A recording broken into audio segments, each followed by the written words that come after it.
Hello, আজ আমরা করব ডাব্লিউবিটি এর কলকাতা ডিস্ট্রিক্ট কোশ্চেনের 5 দাগের একটা কোশ্চেন। কি বলেছে কোশ্চেনটা দেখো তোমাদের বইয়ের আছে। কি আছে বলছে যে শ্যামল বার্ষিক 10% চক্রবৃদ্ধি হারে 48,000 টাকা 2 বছরের জন্য বিনিয়োগ করে। যদি প্রতি বছর সুদ বাবদ আয় থেকে 20% আয়কর কেটে নেয় তবে বছরের শেষে সে মোট কত টাকা পাবে? তাহলে আমি প্রথমে 1 বছরের জন্য দেখে নিচ্ছি সে কত টাকা সুদ পাচ্ছে। তাহলে 1 বছরের জন্য আমরা কি জানি যে চক্রবৃদ্ধি সুদ যা হবে সরল সুদের পরিমাণও তাই হবে।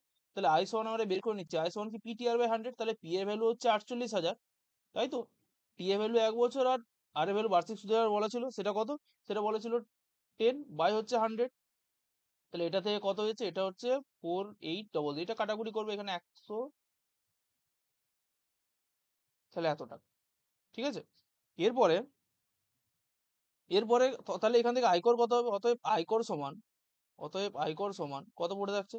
তাহলে 4800 ইন্টু হচ্ছে কত, তার 20%। তাহলে 20/100। এটা কাটাকুটি করবে, ভ্যালু কত আসবে? 960 টাকা। ভ্যালু আসবে কত? 960 টাকা। ঠিক আছে? তাহলে আমি দেখে নিচ্ছি যে দ্বিতীয় বছরের শেষে আসল কত হচ্ছে। তাহলে লিখে নেবো যে দ্বিতীয় বছরে আসল আসল কত হয়ে যাবে? আমার ছিল কত? 48,000 টাকা। এবার আমি সেখান থেকে সুদ কত পেয়েছিলাম? সেখান থেকে সুদ পেয়েছিলাম 4,800 টাকা। সেখান থেকে টাকা কত আয়কর বিভাগে টাকা দিচ্ছি? 960 টাকা প্রথম বছর। তাহলে দ্বিতীয় বছর শেষে আসলটা আমার হয়ে যাচ্ছে কত? সেটা হয়ে যাচ্ছে 51,840 টাকা। 51,840 টাকা। আশা করি বোঝা গেছে। তারপরে এরপর আমি দেখে নিচ্ছি তারপরে সুদ আমি কত পাচ্ছি। তাহলে আবার তাই আই সমান কি হয়ে যাবে? PTR/100। তাহলে 51,840 ইন্টু টি ও 1 বছর, আর এর ভ্যালু 10% বাই হচ্ছে 100। তাহলে এটা কাটাকুটি করবে, কাটাকুটি করলে এর মান চলে আসবে 5184। ঠিক আছে? কত মান চলে আসবে? 5184। তাহলে এরপর আবার কি? তাহলে অতএব আয়কর দিয়েছেন কত কত? আবার দেখে নেবো যে আয়করের পরিমাণ কত হচ্ছে? 5184 ইন্টু এর 20%। তাহলে 20% দেখে নেবো। তাহলে যে ভ্যালুটা আসছে সেটা কত আসবে? 1036 1036.8 টাকা। তাহলে তাহলে এরপরে কি করব? এরপরে আমি দেখে নিচ্ছি যে বাকি যে টাকাটা তাহলে সেটা কত পড়তে রয়েছে। অতএব অতএব বাকি টাকা সমান কত হচ্ছে? 51,840 প্লাস 5184 মাইনাস যে টাকাটা আমাকে আয় করতে দিয়েছে 1036.8, তাই তো? তাহলে এখান থেকে যে টাকাটা পড়তে হচ্ছে সেটা কত হচ্ছে? 55 যোগ বিয়োগ করবে তোমরা 987.21। ঠিক আছে? এত টাকা। তাহলে তোমার উত্তর লিখে নেবে। তবে বছরের শেষে সে মোট কত টাকা পাবে? সে মোট কত পাবে? 55,987.21 টাকা। ঠিক আছে? এটা হয়ে যাচ্ছে। তারপরে যে 2 নম্বর কোশ্চেনটা বলছিস তাহলে সেটা দেখো কি হবে 2 নম্বর কোশ্চেনটা। ঠিক আছে? এটা দেখে নেবে তোমরা। 2 নম্বর কোশ্চেনটা বলেছে। তাহলে 5 এর 2 কি বলেছে দেখো, যে এ বি ও সি যৌথভাবে 1,80,000 টাকা দিয়ে একটি ব্যবসা শুরু করলো। এ বি এর থেকে 20,000 টাকা বেশি এবং বলছে বি সি এর থেকে 20,000 টাকা বেশি, না বেশি টাকা দিল। লাভের পরিমাণ 10,800 টাকা হলে কে কত টাকা পাবে? তাহলে আমি ধরে নিচ্ছি যে ধরলাম যে সি এক্স টাকা দিয়েছেন। কি বললাম? সি এক্স টাকা দিয়েছিলেন। ঠিক আছে? তাহলে বি কত টাকা দেবে? তো সি এর থেকে তো 20,000 টাকা বেশি দিয়েছিলেন। তাহলে বি দিয়েছিলেন কত? দিয়েছিলেন বি, তাহলে বি দিয়েছিলেন সি এর থেকে 20,000। তাহলে 20,000 প্লাস হচ্ছে এক্স টাকা। তাহলে এ কত টাকা দেবে? তাহলে এ তো যে টাকা দিয়েছে তার থেকে আবার 20,000 টাকা বেশি। মানে এ দিয়েছেন কত টাকা? এ দিয়েছেন তাহলে 40,000। 20,000 প্লাস 20,000 40,000 প্লাস হচ্ছে এক্স টাকা। আশা করি বোঝা গেছে। আচ্ছা, এনাদের টোটাল যে মোট টাকাটা ছিল সেটা কত? সেটা ছিল আমাদের 1,80,000।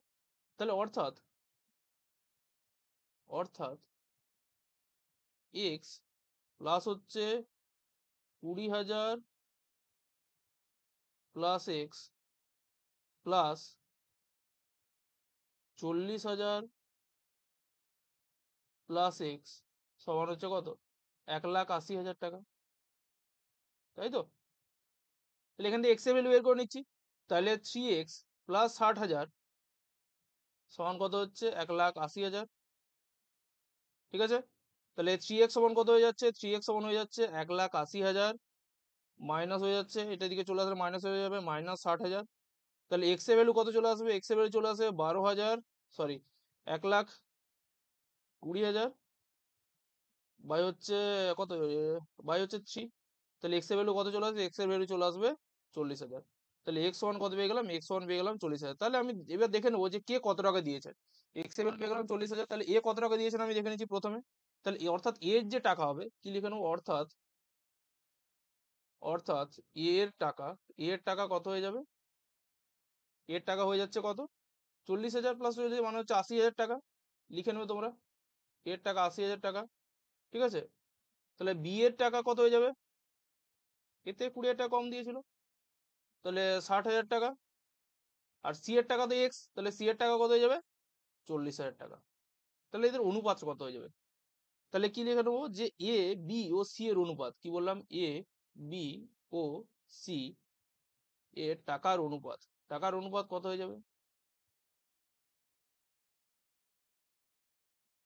টাকার অনুপাত কত হয়ে যাচ্ছে 80,000 ইন্টু 60,000 ইন্টু 40,000।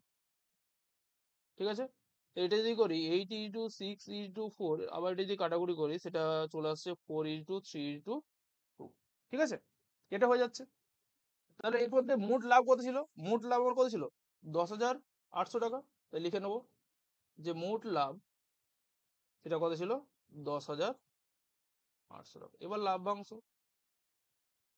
তাহলে এর লাভ লিখে নিচ্ছি যে এর লাভ সেটা কত হবে, সেটা দেখে নাও কত হবে। সেটা হয়ে যাচ্ছে 4 বাই কত হয়ে যাচ্ছে 5 4 9, প্রতিটা যোগফল আমরা জানি। তাহলে 4/9 ইন্টু হচ্ছে কত 10,800, কাটাকুটি করবো, কাটাকুটি করবে এখানে, কাটাকুটি করলে এর মান কত চলে আসবে, এর মান চলে আসবে কত 4,800 টাকা। এবার একইরকম ভাবে বি এর লাভ বের করে নেবো, সেটা কত হবে 3/9, ইজিলি করতে পারবে 3/9 ইন্টু হচ্ছে, তাহলে এখানে মান চলে আসবে কত, কাটাকুটি করবে মান আসবে 3,600 টাকা। সি এর লাভ, সি এর লাভ কত হয়ে যাচ্ছে 2/9 ইন্টু হচ্ছে 10,800 টাকা, কাটাকুটি যদি করি এখানে মান কত চলে আসবে 2,400 টাকা। তাহলে পেয়ে গেলাম অ্যান্সার। ঠিক আছে, দেখা হচ্ছে তোমাদের সাথে আবার নেক্সট ভিডিওতে।